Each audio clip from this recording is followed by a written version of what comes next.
Alright everyone, welcome to Championship Drill, your weekly look at the EFL Championship. And the last one before the international break, I'm joined as always with Jerry Coughlan and Connolly. How are you guys doing? Excellent. Good week? Excellent. Good weekend of football. Yeah.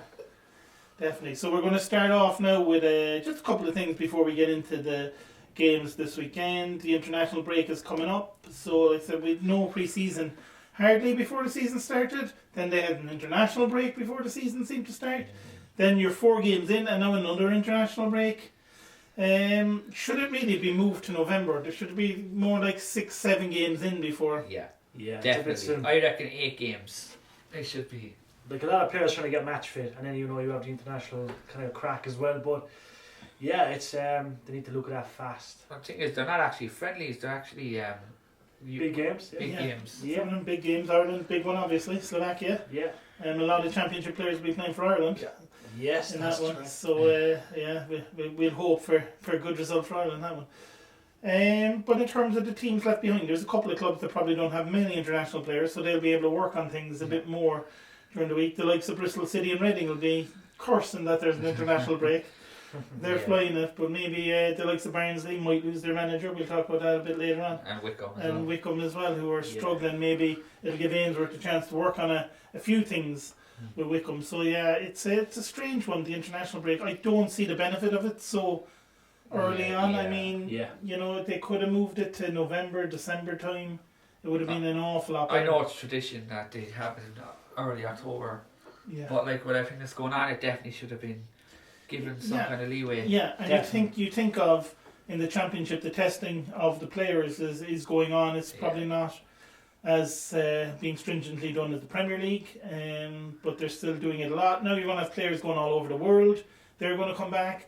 One of them could bring the virus back to the club, and suddenly you're down 2 or 3 players, which is not going to be great for many of the teams. No.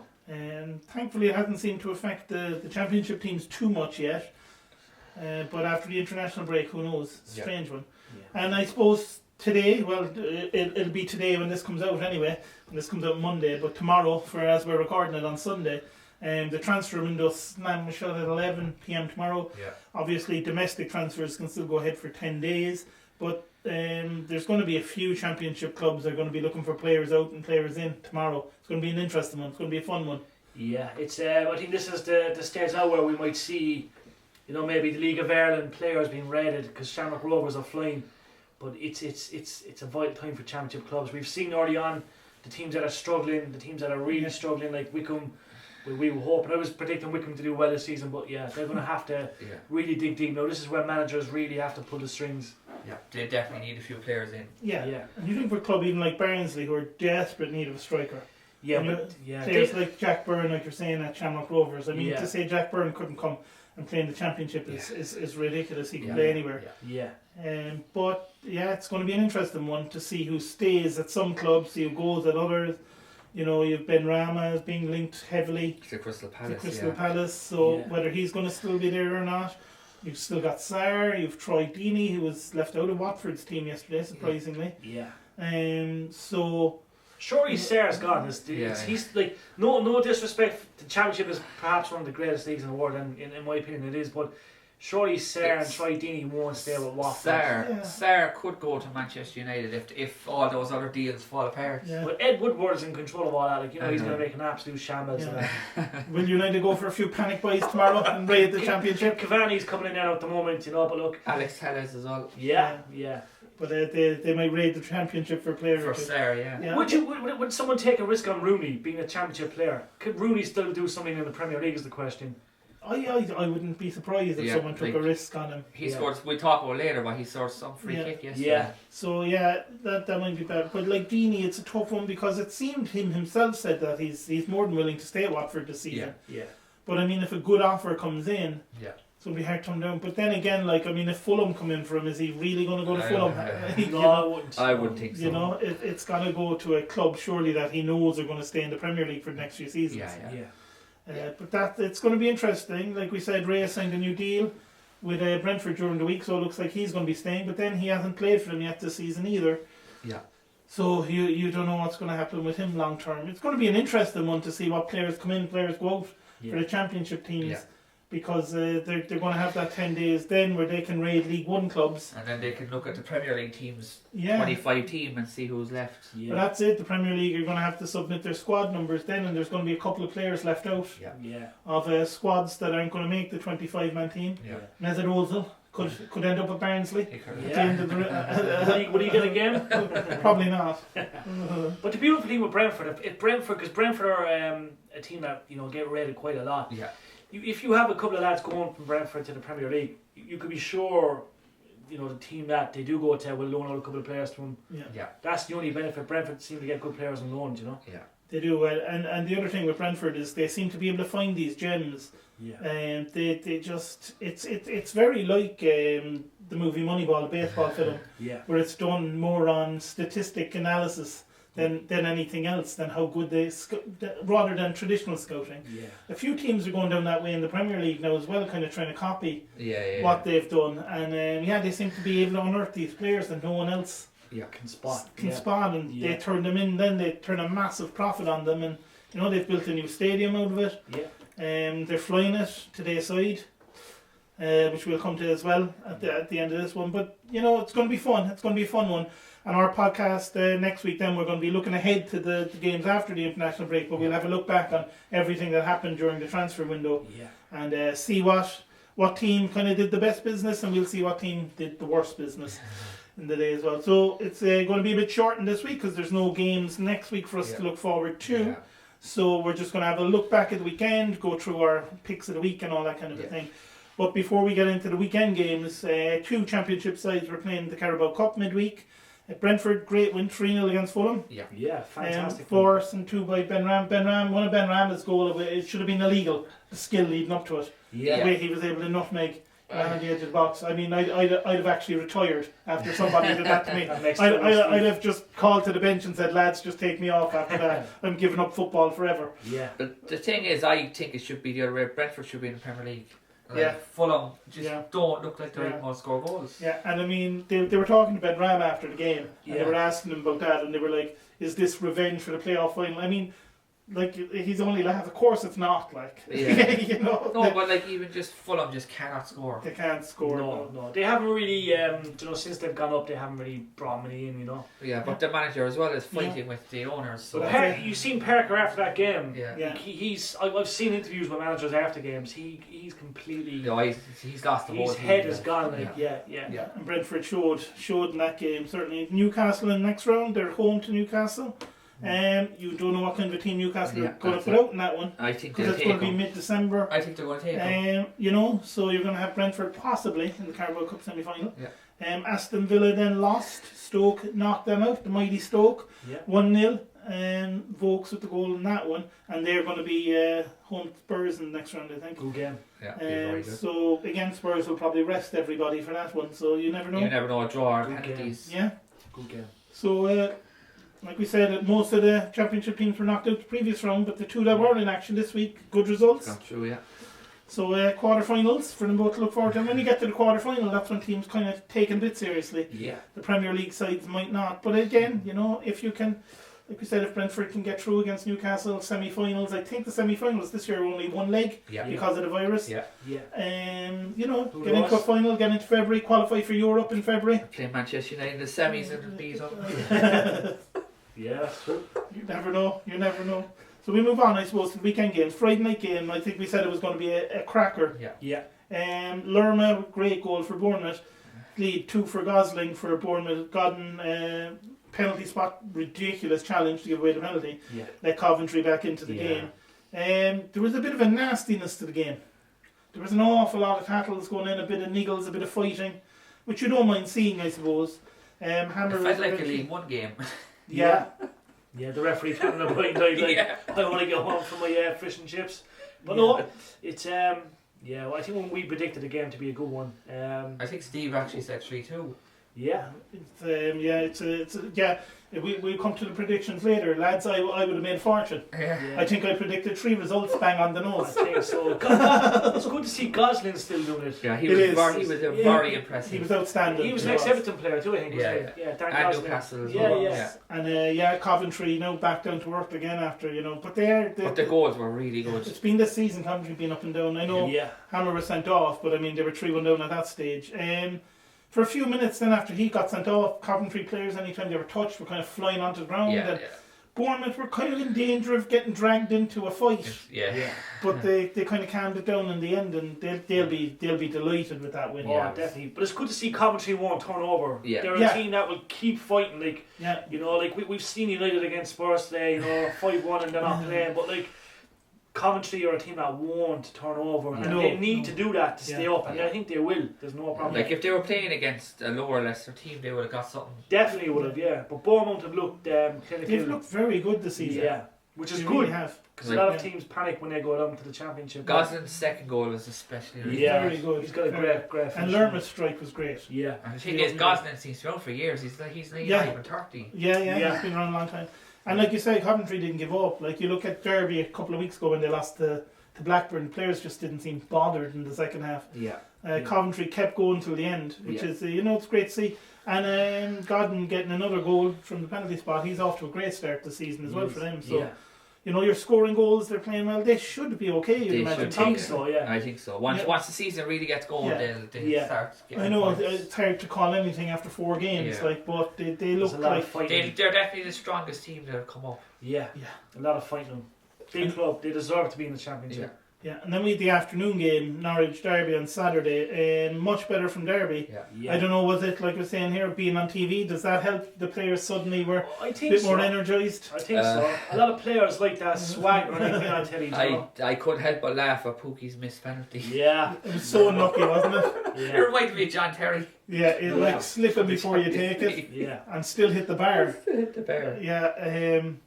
Norwich will be very disappointed to miss it because it was just like when another 100 times he take that penalty, he doesn't slip. And it wasn't, it slipped up to it. It was right as he was about to kick the ball, his standing foot went from under him, and you're going to get underneath the football when that happens. Yeah, and then we had Max Aarons had a great chance. He did. He really should. You can't miss chances like that.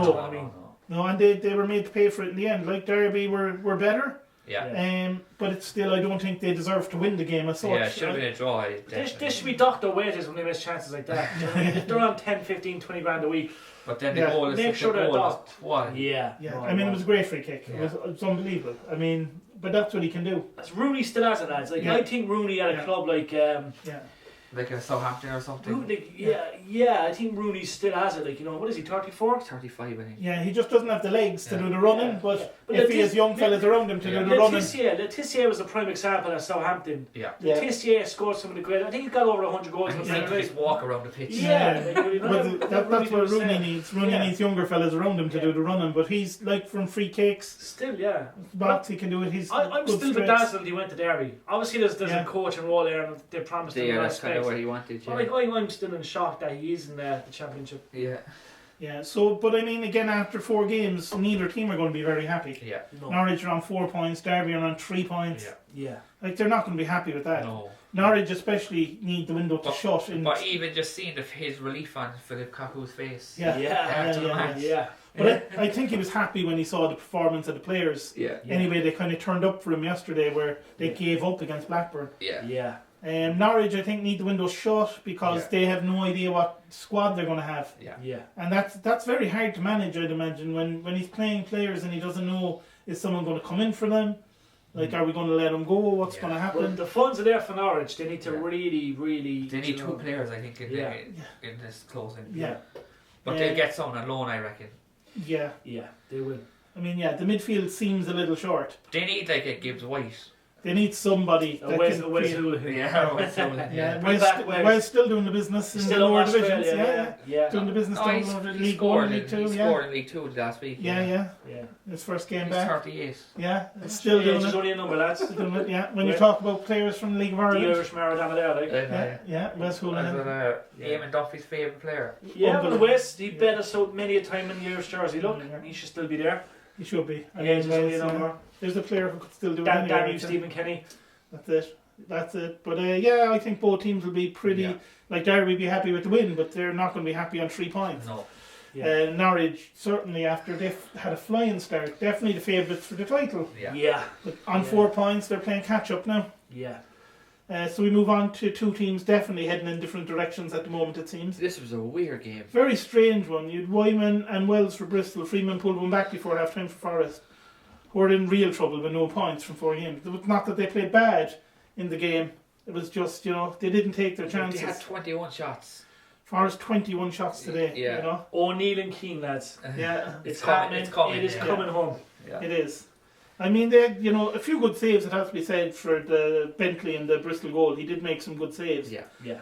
But 21 shots. But again, Forest, same problem they've had all season. For some reason, they don't seem to turn up for the first half an hour. Yeah, exactly. And they're giving teams head starts. It was like 12 minutes and it was 2-0. You can't do that. Yeah. No. You can't give especially a team like Bristol who are flying it. Lads, they're dark horses this year, I'm telling you. Like we said they'd be thereabouts, but there's something about this Bristol side that I think they'll be in the playoffs. Yeah, I really like Wyman. Predictions will change, but they look good. Yeah. They really do look good. You know what I mean? They're going about their business Wells quietly. always seems to pull it out. And suicidal defending though for Wyman. I don't know what they're up to be honest. O'Dowda back on the bench, which will be good news for Bristol as well. He didn't come on, but it means he's getting over the injury slowly. And I mean, 4 wins out of 4, they're going to be delighted. Yeah, I reckon they'll finish in the playoffs. It's something about this Bristol side. I think prediction wise, it was definitely. I think I said it'd come 7th or 6th. I think we all thought they needed a good start, and if they got the good start, the confidence would be high, and they have the ability. And they're playing really, really well. But again, I mean, they did give away 21 shots. They've got to stop doing that because another team is going to punish them. How many of those were targets? Not too many, I'd imagine, because Forest seem to be playing for points. If that was a Blackburn, Blackburn would have hit him for 7 or 8. That kind of a thing, If it was Blackburn, it would have been a different story yesterday. I think Bristol have to be delighted. Top of the league on alphabetical order, I believe. So they're going to be happy with that. 4 wins out of 4. Forest go 4 defeats out of 4. And like you said, they gave the manager a new contract after last season. But the fall off to drop out of the playoffs has just continued. Whereas, like we said, Luton had that great run, and we'll come to them later. And they've continued on the run this season. Forest have gone the opposite direction. Statistically, we made the change after 6-7 games anyway. So I'd say, if they play 3 more games and they get 1 win out of the 3, I'd say they're going to have to drastically move fast. And yet again, the bookies have Keane and O'Neill coming in. 2 Forest legends coming in to sort them out. You see what O'Neill done with Forest as a player. 2 European Cup finals. Well, where's Brian Clough's young fella these days? Nigel Clough. He was with Burton, I don't know where he's managing. You never know what he'd come in as well. He come in for that be linked. But I'd say Keane and O'Neill will be the way. I think if you got the 2 of them together, 3 of them together. 3 of them together, and 3 of them together would be something else. You'd miss Roy Keane then on the TV giving out to people. And that's the only thing. But you'd have him in the press conferences giving out to people instead. And then we move on to, I thought this was a really tough one to call last week.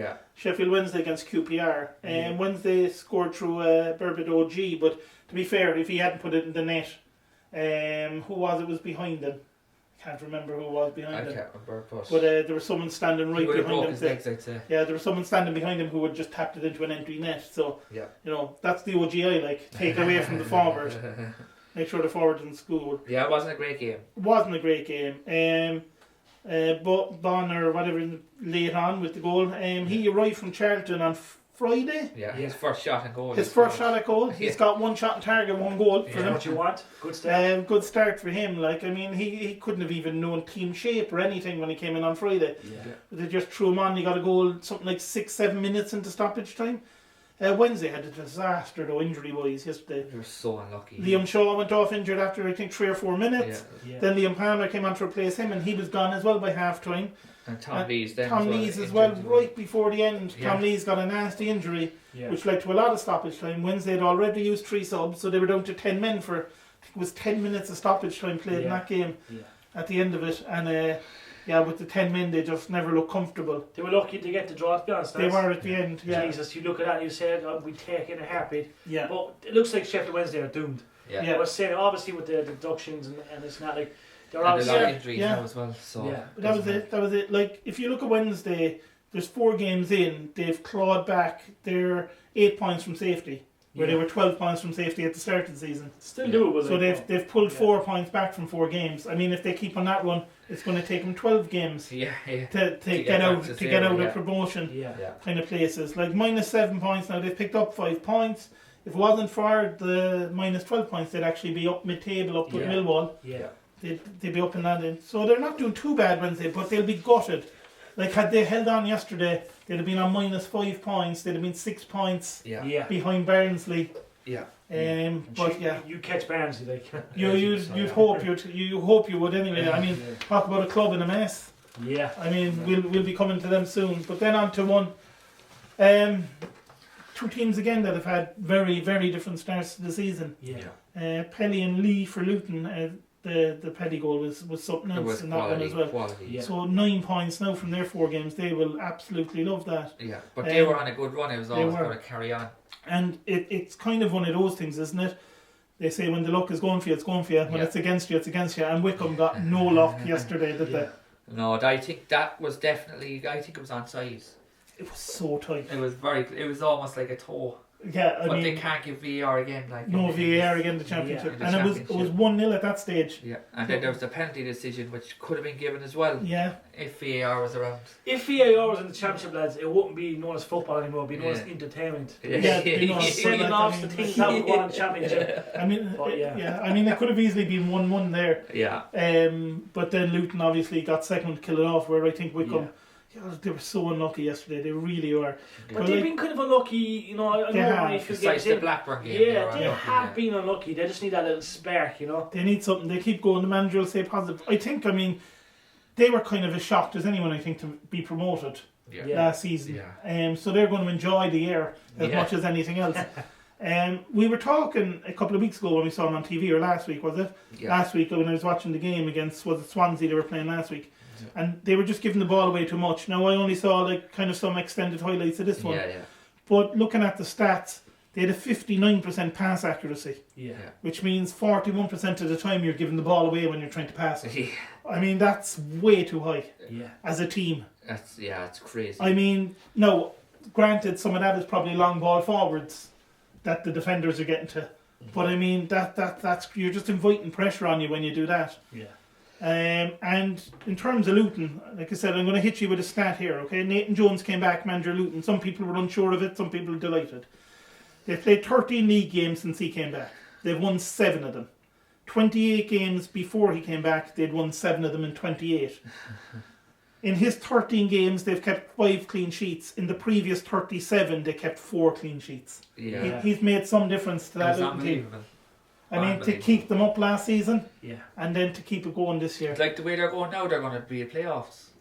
If they keep going, they're not going to fare. Like, and he's a manager, like, you know what I mean. He's the kind of manager that, you know, he's individually working with the players too, you know, and he's got a good coach. But the problem then as well is if they actually do get in the playoffs and get up, they'd be in real trouble. They'd be in a lot of trouble. They'd be in trouble in the Premier League. I think they'd have to do kind of like a Burnley on it again. Kind of an Norwich on it, and just not spend money, and just take the relegation, and take the parachute payments. They don't have the forward players for their Premier League. Could you see a big player go to Luton?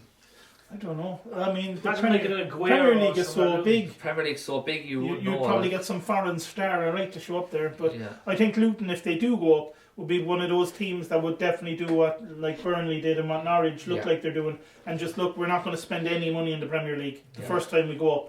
We'll take the Premier League money, we'll take the parachute payments, we'll use that to build the squad. So that when we go back up again, our squad is stronger and we might stay in there. And then they just go all the games with no fear and just go for it. And that's like a cup game, I suppose. They're flying it. James Collins hasn't scored in a few weeks, which is a shock after starting that. But they're still scoring goals, so that's going to be great for them. That they're getting goals from everywhere. Is it Pelle's goal? Pelle's goal was something else. Absolute wonderful strike on that. Amazing, and then to see Lee as well get a goal was nice. Then we're going to move on then to a team that were flying it against a team that have been so up and down this season. It's ridiculous. Like it was very hard to call. Blackburn, difficult game to call definitely, because you just don't know what Cardiff are going to show up week to week. But Blackburn were flying it, so you would have thought they'd have done well. I would have thought they would have scored at least a goal anyway. Yeah, 21 minutes to go. Tomlin was sent off for the 8th time in his EFL career for a second yellow card, which was kind of a stupid second yellow to pick up, really, because the player was going nowhere. Did you see it at all? The player was running out of his own box when he fouled him. He was literally going nowhere. He's nowhere. He was actually going to the corner flag. It was like 90 yards from his own goal. It was ridiculous. Cardiff though, Hoylett, great shot, and for a great save by the keeper in that one. Armstrong for Blackburn he as probably well. should have scored, to be honest. He was clean through. Yeah, he should have buried that. Was it one of those where he just had too much time to think about it? Yeah. And he just couldn't make up his mind, or he couldn't slow his mind down. Off the goalkeeper, Yeah, they're always tough when you're put through like that and you've so much time to think about what you're going to do. Cardiff 4 points, very mediocre start. They're bad the first day. 4 points in the next 3 games. They're unlucky last week and this week. I think they'd be the happier dog too. They will. I mean, when Blackburn, especially with Blackburn being scoring goals, and Cardiff were probably on top until the sending off. But when you're playing against 10 men for 21 minutes, you expect to do better. I don't even know if Blackburn had many shots on target after the sending off. Yeah. Besides that big chance they had there was Armstrong. There wasn't much. There wasn't much in the game, really. Yeah. But 7 points for Blackburn. They're going to be happy enough with that start. Flying it the 2 weeks beforehand. But another clean sheet, which I suppose is the positive. And it's good as well to see that the Blackburn players' reaction after the game, that they were disappointed that they hadn't won, which is great. And they were. It'll take a lot to stop Blackburn this year. Yeah. I mean, they were delighted with the clean sheet, obviously, but to see the players be a bit disappointed. They were upbeat that it was a clean sheet. They were upbeat that Cardiff were probably on top and they got the draw out of it in the end. But to see your players disappointed is always good. It's always good to have that. So we move on then to like Barnsley, who we'll talk about in a minute, who were in a lot of trouble. Middlesbrough hosting for the stoppage time. Akpom with his second goal in 2 games. Maybe they don't need a striker. Did he score 4 goals in his whole time in England? Something like that. Before that. So he's finally hit the ground running. And last minute penalty by Woodrow, where he was fouled himself. He got up and took the penalty. It was a bit of a soft penalty, really, but Borough absolutely dominated the game, and they should have killed it off. But again, we always talk about 2-0 being a dodgy lead in football, because someone pulls one back and suddenly anything can happen. I was worried, 2-0 is the worst league. The old farty pants comes into play. Borough slow start, but 5 points now. They've been good the last few weeks. They're kind of getting with the win and 2 draws. They're getting rid of going. They're getting their Warnock 1,500 game in management. Unbelievable. Some achievement. What a man. His first game, I think he was Wolves manager. I think his first game, wasn't it? Steve Bull was playing in that one for Wolves. They were playing. Who were they playing? Salford or someone? Not Salford. Stevenage, I think. Someone like Stevenage, But there he goes, 1,500 games. I mean, you've been around a long time. When you think of cup games and everything, you're probably at max playing 60 games a season, probably not even that, probably 50 games a season. 50 games, 55 games, to have 1,500 games of management. His passion's incredible. When it's all said and done, lads, there'll be documentaries on Netflix about. He'll be more appreciated in 20 years' time. Do you know what I mean? It's one of them things you look back. Does he have 6 or 7 promotions? And you could see him when they were talking to him about the 1,500th game yesterday. He was so full of energy. He's got a young team here, and they're kind of energising him as well. And he just seems to love being at Borough at the moment. He made this big point about team spirit was always better than big superstars. And it's a team game at the end of the day. I mean, if it was about superstars, Paris Saint-Germain and Man City would be winning Champions League every year. And they're not. It is more about the team spirit. And football's always going to be the superstars are going to win you more games than they'll lose you. He could really. I fancy with Warnock there. As I said, I know he was away the last 2 weeks, but he could really get a playoff spot with Middlesbrough. He's that kind of a fella that could turn it around. They were on about regrets that he had. He turned Chelsea down. Well, I'm trying to think back to the biggest club he's managed. There's not been many. It's QPR, obviously one of them, I think. Sheffield United in the Premier League. Yeah. Yeah, because I remember he had Michael Tong on and guys, you know what I mean? Yeah. And Cardiff, Cardiff, yeah. But I mean, there are some managers, you think of the likes of Mick McCarthy as well. Yeah. Unbelievable in Championship. Yeah. They just know how to play that league, and it is very different to any other league around. Yeah. And they just know how to win in that division. Yeah. Big Mick he needs to stay away from that Barnsley job. Mick, whatever you do, my friend. Mick, we love you, but don't call him Barnsley. Mick could turn around. Wake up after. Yeah. Might be a wake up. Barnsley home for Mick, like into Yorkshire again. He'd love it. What's Sam Allardyce up to these days? Yeah. He hasn't done nothing since no. No, he's done nothing. No. He's just one game, one win. He's got the best record as an England manager ever. Yeah. 100% record. Flying it, Flying tickets out on the car park. I wonder will Mick come in though? I mean, you never know. He's enjoying his Friday night commentating though, I think. Yeah. But I do think the manager is going to leave him soon. Yeah, we talk about that there. They want Struber. They want the Barnsley manager, New York Red Bulls. Yeah. Last week we talked about it. This week the club confirmed that an offer has been made. Yeah. They want him.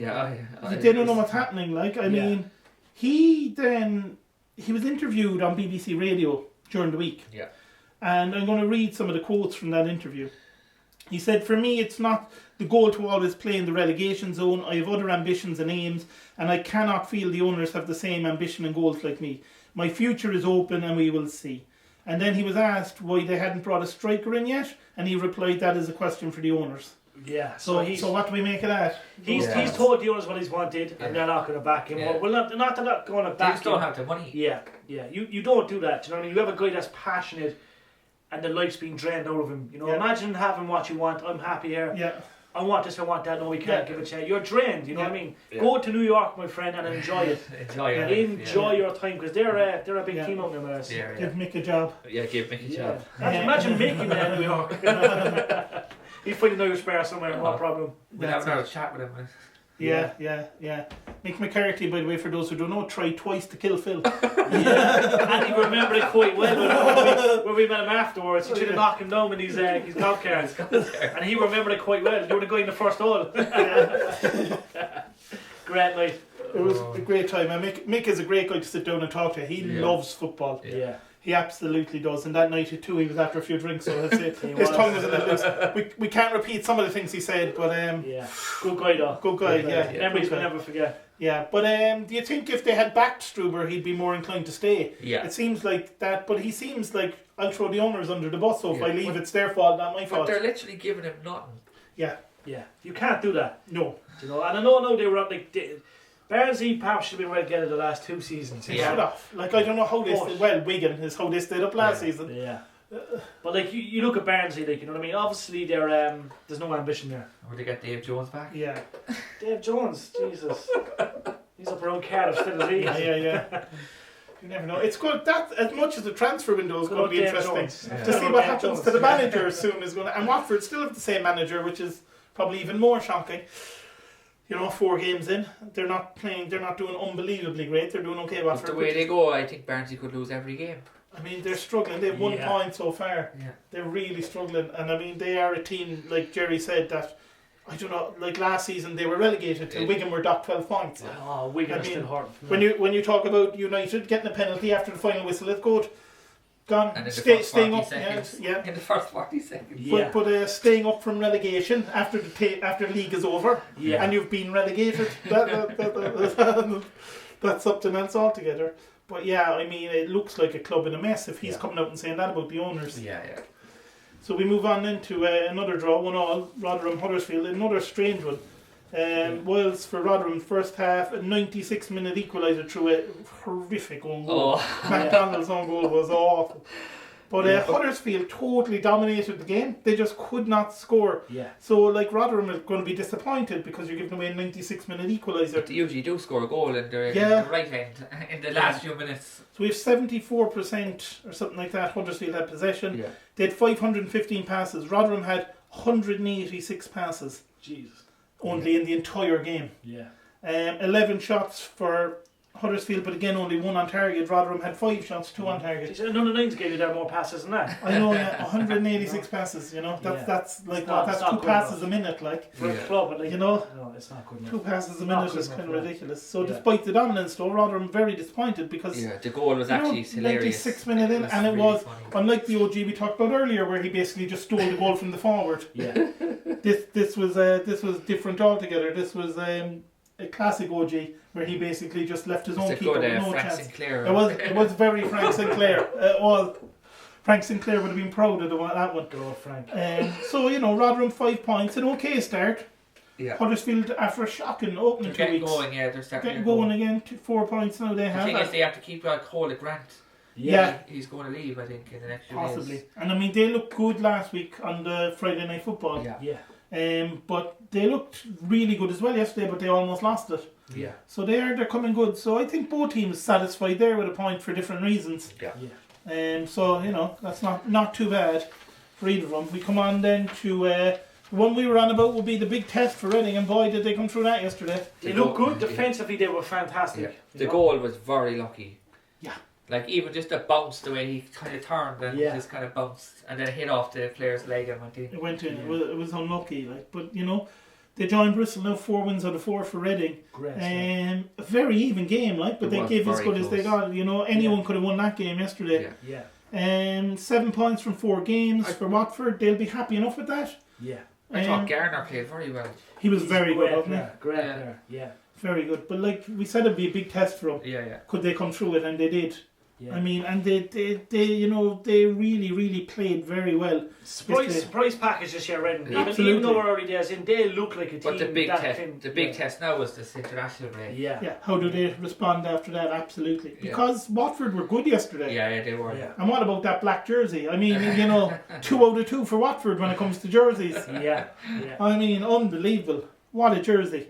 Yeah. But Deeney was left out of the squad yesterday. I didn't really see why. Sarr started, which again, if they're planning on selling him for megabucks, is a bit of a risk that someone doesn't come in and break his ankle or something. Liverpool, take out the checkbook, please, and sign this man. Manchester United 4 choice. Yeah. United will, after today's result, United will probably go out and spend 60 million on him. I know, I don't know. Again, if Ben Rama doesn't go to Palace, that might be kind of a club that might suit someone like Sarr as well. But I think the amount of money they're going to be looking for might put them off. 40 million, I think, is the quoted price. Yeah, I mean they paid 30 from us. They paid a lot of money for it last season, so they're going to want at least that back. Yeah. I'd imagine. But Reading, surprise package. We'll see. Do we think they'll be able to keep it up after the international break? I think so, lads. We didn't really give Reading a chance at the start of the season. Yeah, I think we've doomed them and gloomed them. We did, and they're a great club, great history, fantastic Irish and the connection manager's very enthusiastic. He is. Yeah, we could be seeing Premier League football back at the Who knows? Great club, but they look good defensively, lads. That's where it's all happening. Yeah. They look solid. Yeah, absolutely solid. They did. Like Watford were unbeaten coming into that game as well. Yeah. 2 unbeaten sides. And Reading, they really played as well as Watford did. It wasn't like they stole the win from Watford. Yeah. The goal was lucky. It was lucky, and I think neither team could have said, look, if it was a draw, it would have been unfair. Yeah. But, the Reading got the goal, they got the win, and, 4 wins out of 4, they joined Bristol. Yeah. And behind them on alphabetical order, because I think the goal difference is identical. And, we'll see. Swansea, then Millwall. This is a game I watched a lot of this game. Yeah. Bidwell and Cabango. Cabango looks really good. He got the winner for Swansea. Bradshaw equalised for Millwall. It was a very even game, this one. Another one that really could have went probably should have been a draw, to be honest. Yeah, Swansea will be delighted with the win. Like we said last week, these were the 2 best defences. Swansea hadn't conceded yet in the league. Millwall had only let 1 in, which was a penalty. Yeah. So we knew there'd be goals in this one with 2 good defences coming in. Yeah. Millwall, a good start. They've kind of slacked off last couple of weeks. Yeah. 5 points, solid enough. They need to push on now the next few weeks. They need Troy Parrott to hurry up. Yeah. No disrespect, Troy. I know you're injured. Sorry, I mean they just need you. But they just need you. That's all. I reckon he'll be back in the next 2 weeks. It was an interesting one with Troy Parrott because he played not this midweek but the midweek before in the cup game, but came off with a bit of an injury, and they said it was kind of a minor injury. He's not going to be. I don't think he's in the Irish squad. I think he's missing that through injury anyway. So he'll have a chance now to get fit and hopefully start firing for Millwall, because they could use him. They could use another goal scorer. because their defence looks really good as well, Millwall.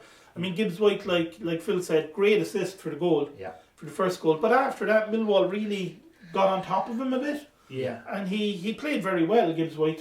Don't get me wrong there, but compared to how he just tore through Wickham last week, Millwall didn't allow that to happen. They were very, very impressed. He's the next big thing, Gibbs White. Yeah. I'm telling you. He's Rodon as well, Joe Rodon for Swansea was outstanding. Yeah. Some season he's having, but he was brilliant yesterday. Yeah. Absolutely at the back, he was colossal to stop Millwall. He was very, very good. He was really, really good yesterday. So, you know, Millwall, I suppose, if they can get Troy Parrott fit again, and see what he can do for them, it would be great if they could score goals. Defensively, like we said, they're sound. Swansea off to a good start. Yeah. You know, they're flying at the season, like 10 points. You know, only 2 I thought points they off missed the Brewster, leaders. but obviously they have looked good. Yeah. They said Cabango as well was good yesterday. Like I said, Phil, he was very good. Good baller. So yeah, like Millwall 5 points, little bit unlucky the last couple of weeks, but Swansea delighted on 10 points. They have to be. I mean, they're one of the teams as well that could have had that playoff hangover and they don't. Yeah. You know, they're just flying it. They're determined to go up. Yeah, 100%. You know, and we'll see what happens with that. But then we move on to the games today. We didn't get to see much of these at all, so we can just kind of give you a bit of results and talk about them from what we do know. Birmingham took the lead through Dean in the game against Stoke. Powell with a very late equaliser again for Stoke. A lot of late 86 minutes. a lot of late goals today. So 1-1 there. So both teams again. Birmingham off to a good start. Stoke just look like they can't do anything but draw. They're one of those teams but they'll be happy enough as well. Stoke with the point, I suppose, considering how late the equaliser was. Don't know much about the game other than that. Don't know who was on top, who wasn't on top. I imagine John Obi McKell was man of the match. Of course. Birmingham though, flying start as well, and going away to Stoke, not an easy thing to do. No. So Birmingham have really impressed me early on as well. Great club. I always when I think of Birmingham, I just think they deserve to be thereabouts in the Championship or in the Premier League. They're a very, very big club. They should be in the Premier League. Very big club. Yeah, and then the ones that certainly could be up next for Shock of the Week. Oh, it has to be. Brentford against Preston. Myself and Phil were the game wasn't being shown, so we couldn't see it, so we were watching watching the Arsenal game, but we were keeping an eye on the scores coming in this one. And Phil was like, Brentford have scored 2-0. Tony's after getting 2 goals, which is great for Brentford. That Tony now has 3 goals this season. And suddenly it was 2-2 out of nowhere. It was like we looked away for 10 minutes and it was 2-all. And then we looked back again 10 minutes later and it was 4-2. Preston have been a walk-in. They scored in 18 minutes. They scored 4 goals. I mean, Brentford can't be happy being 2-0 up at home. No. There's something up there. It's the second half. I mean, I don't know what happened. We'll get to see the highlights, but 2 goals from Sinclair, 1 from Potts, and then Maguire. It actually will go down as Shock of the Week. It has to. You look at all the other games, it's got to go down as Shock of the Week. Well, I was going to say Blackburn, but that. A different right back for Preston today. Barkhausen suspended, obviously. I was surprised. I wasn't surprised that the ban was lessened, because they won the appeal that way. It should have been, obviously, he was sent off for violent conduct. So it should have been, or dangerous play, whichever way you want to call it, dangerous play, I suppose, endangering an opponent. He was sent off for that last week, and that's a 3-game ban usually. They appealed it, and it was moved back to a 1-game ban. So he missed yesterday's game, but again, I thought that was a harsh red card last week. I thought the whole thing would be very harsh. I mean, he slipped. I mean, he caught the man, but it wasn't his fault. It wasn't like he did it on purpose. They need to revert back to the late 90s when in the Championship you get an elbow into the head and you get back up and that's it. Do you know what I mean? The physicality of the game is gone. Well, growing up, I was always taught as long as you get the ball first, anything else is legal. That's the way obviously the players being protected, but there was no serious casualties. You never heard players, being crucially hurt. You know what I mean? Well, the boots are a big factor these days. Well, but you need the physicality in the game. I think it takes away when you see players go down. It's you know what I mean? It's disrespecting the likes of Vinnie Jones and all these legends back in the day. They used to wear proper football boots. That was the thing. The football boots today, you could break your leg. Well, I used to play against guys who used to wear rugby boots with metal studs that were about that size. I mean, when one of them tackled you knew about it. But you just got up and got on with it. But that's the way it is. I think the Championship, the players are that bit hardier, and as you go down the divisions, they tend to be. They don't quite jump around the ground as much as they do in the Premier League. That's the game. You know what I mean? You need the physicality. When you take it away from the Premier League, the Championship, don't get me wrong, it's more of a pretty boy game where physicality is why we all watch football from a young age. We were lucky to be, in our 30s. Yeah, but even the likes of Tony Adams, Lee Dixon. I remember Lee Dixon was a good boy to put the boot in, Roy Keane. You know what I mean? Yeah. It's you can't really take the physicality away. And when I think of Championship, I think of especially League One and League Two. Jesus, the things that happen in League Two is it's mental. Be arrested for some of those if they were on the street. The referee. Obviously, if you will go going ahead, fair enough. Now back in the 90s, that was grand. Yeah. But you need to really, really have physicality in the game. Yeah. And it's slowly coming away from the game. Yeah. You know it is. But huge result. Maguire got his goal. Sinclair with 2. Yeah. Pots. But for Shawnee. Yeah, I mean Brentford will be disappointed to lose, but they're certainly going to be happy that Tony got a couple of goals. Yeah. Because that's 3 now in the last couple of weeks. And again, Benrahma came off the bench. Benrahma came off the bench again. So is he going to stay? Is he going to leave? I mean, they've been using him a lot the last few weeks. Yeah. Ray again, like we said earlier, was on the bench again. He didn't start. What was the story with Benrahma? Has he been linked to a couple of Crystal Palace? Crystal Palace seems to be the only one he's linked with at the minute. They turn players into the Warleys Yeah, but transfer deadline day. It could lead to any West Brom could come in. Yeah, there's so many clubs that do business under the radar. Yeah. That you just don't know who they're going to sign. And I remember the one, actually Arteta, now the Arsenal manager, the window Arteta came to Arsenal. I mean, that wasn't even being talked about. Yeah. And the first report of it was Arteta has signed for Arsenal. Yeah. And everyone was like, what? Yeah. But it's actually not closed tomorrow as well. It's it's closed to European games, which I suppose is the thing. The Premier League clubs are going to be working on deals across Europe, trying to bring in players cheaper, presumably from Germany, from France, from La Liga. They'll try and get players in there. Man United with their millions. Man United are going to spend, I reckon, about 300 million tomorrow. Ed Real Madrid. Who you got, mate? Yeah. Who have you got there? We've got 60, 70 million. We'll give you a man. He's a reserve player. I'm not bother. We'll take him. So, Premier League clubs, if they don't get their targets, and generally you're talking about not maybe the top teams, because would they take a risk? Maybe someone like Benrahma would do it and one of the top teams, or Sarr even. But those players aside, you're going to have to look at the teams that are struggling in the Premier League at the minute, and see who is in their 25-man squad, and see who are they going to bring in from the Championship if they don't get their targets. You look at the teams that will be rated for a fact. You obviously have Norwich, you know what I mean. Blackburn, because they've started well. Cardiff might get a little tap. Do Liverpool have any young players? We have loads, Jesus. You know what I mean? We have, I think Ojo went to Reading. I mean, there's players there that they need to, like Liverpool, like Queevin Kelleher. He is definitely a Championship goalkeeper. He was rumored to Celtic there. I mean, he could go somewhere and play somewhere. You know what I mean? Championship is it's one of the. I remember David Bevan. I know Snodgrass is up for a loan. Snodgrass would be good for someone to go loan, a lot of experience. You know what I mean? But for any young player, Steve, as you know, on the brink with United, Liverpool. Championship is the best place. So that's where Garner. It is the best place to be. Those kind of players, and I think you're going to, like Phil said, when the squad lists have to go in for the Premier League, there's going to be players who aren't going to make that squad list that are going to have to go on loan down to the Championship. And you're talking about players, because I think if they're under 21, it doesn't matter. You can have as many under 21 players as you want. But you're talking about players who might be 21, 22, who might be struggling to make a squad, and can they go down? And there's going to be a few fascinating ones in the Premier League in terms of will they make the squads or not, and then they have to go. United's goalkeeper Sergio. Championship? It could happen. I mean, he's like one of the higher one end, like Norwich or someone could easily take him on loan. It's the best league for Graf. David Bevan, ex Cork, he's a Cork lad, was with Villa. I think he went out to the Championship for 1 or 2 seasons. Like, you need to, Championship it's crucial. I think any player that goes to the Championship is lucky. You get toughened up, definitely. I mean, the last few years it's been an amazing league. But there's no player, like you look at Harry Wilson, Brewster, all these guys. He wouldn't go to the Championship, surely, Harry Wilson. But look what it's done for them. Like their stock has gone way up. When he went to Leeds, I mean, there's a couple of teams that for other players. Well, you look at someone like Reece Nelson at Arsenal, who, when you think Willian's ahead of him on the right side, Pepe's ahead of him on the right side, there's been talk again about maybe Palace will loan him or Fulham will loan him. But would he not be better off going down to the likes of a Brentford?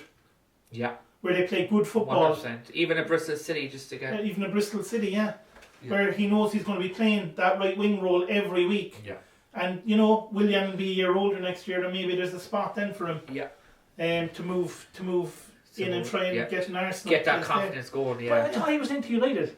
No, that's Maitland Nice. Sorry. They do have similar names. Yeah, bad. No, Reece Nelson, who was on loan in Germany last season, the right winger. But I mean, he's going to struggle to get game time because you've got Willian or Pepe or Nelson. And he's going to struggle to get in. So if I was the likes... And Toosey will never go down to the Championship. Yeah, but if I was the likes of a Brentford or the likes of a Bristol City, I'd be contacting Arsenal and saying, look, is there any chance we get this guy even till January? Yeah. And we know what Brentford have done. They're literally the Arsenal of the Championship. They are spotting the players that are going to be huge. You know what I mean? And I think someone like Reece Nelson, like even Smith Rowe, who was at Huddersfield last season, he looks like he's getting nowhere near this Arsenal squad. No, he should definitely go on loan. And he had a great season for Huddersfield last year. He was good in Germany as well when he went on loan. He was. So, like again, you look at a player like that. I'd love to see him play for someone like a Millwall, or Swansea or someone like that, to see where he would go. But again, having those kind of players, so it's going to be... There's a guy as well at Manchester United, Chong. Chong, I forgot about Chong. He's really good, but he's never going to get a chance. Never getting the games. Blackburn, someone like that, But I reckon he'll go abroad to Italy or somewhere. So the loan deals coming out of the Premier League are going to be fascinating, aren't they? Into the Championship. What date is it again? The 16th? I think it's 10 days later. I think it's something like that. Did I see something the other day? This is random and on off the ball. Remember Machida that played at United? I do. Yeah. Is he in Turkey banging in goals over again or something? Yeah, the thing is, he's only 27, 28. I know, but he's like, remember he scored that unbelievable goal against Villa, and then he went to Sunderland or something, Cardiff or somewhere, and then he's another boy that can come back to there was another guy as well, Januzaj. He's in Spain, I think. So it's going to be fun. It's going to be fun. I think the podcast next week is going to be fun when we look back at everything that has happened. A lot of transfer talk, I suppose. A lot of transfer talk, which is good. And I mean, when we come back to do this, if it's next Sunday again that we're recording it, you're talking about only 2 or 3 days before the other window closes. Yeah, exactly. So you'll have a better idea of things. So I suppose to end the podcast this week, we'll have our look back, our usuals, our shock of the week. Definitely the Prestons. Yeah. I know I haven't really seen much of it, but I mean, just without seeing it, I think even just the way that we saw it, where it was 2-0 and we thought, 10 minutes later it's 2-2 and then suddenly it's 4-2 and you're like, what? Am I reading that right? But there you go. So Preston with the shock of the week. Performance of the week. Player. Dan Gosling. He just took it by the balls, like he just. I'm gonna go with Road on it at Swansea because I watched a lot of that game. Yesterday, and I thought he was just outstanding. Gosling was brilliant. There was a few great performances this week, to be fair. I mean, Gosling got his 2 goals as well as being very good. But just to be different, I'll go for Road. And for club again, I'd say Preston, even though I haven't seen it. Performance of the week. They needed it, They needed it. They needed a huge bit, just be 2 down and then come back. It's 4-2. Yeah, I think that could be it, but because I haven't seen it, I think I'll go with Bristol City this week. I thought away from home, they're a team that have been a bit up and down in recent years, but to go away from home and get the win, and to keep up the winning run, I was impressed with Bristol, I have to say, during the week. But goal of the week, actually, I'm going to stick with that game, Forest. I think Forest, 100% that goal was something else. Which one was that now? Forest's goal? Yeah, the Freeman? I'm going to go Rooney free kick vintage. The Rooney free kick was great, and I'll go with Pelly for Luton because it was another great strike. Another one, But there was a lot of great goals. This week. Again, like today, I haven't seen the Preston goals. There could be great goals today. So apologies if one of them is better. Fans be like, what are they on? I know. Maguire rifled one in from 40 yards. Maguire, his goal was from 7 yards. 6 touches on back net. Boom. Yeah. So, but Lerman's goal was great as well for. And Dan Gosling scored a few buttes. He did. He got a few great goals as well. The less said about Reading's one, the better, I suppose. But so a little bit shorter this week because we don't have any games to look ahead to. Only the international games, which we're not going to go into because there's about 40,000 of them. But we'll be back next week after transfer deadline day and that. And I mean, you can follow us now on Twitter on @ChampDrill if you want to do that. And you can find all our podcasts all over the place: Spotify, Podbean. We're everywhere. iTunes will be there soon. Amazon, I mean, we're all over the place. Google Pod, everything.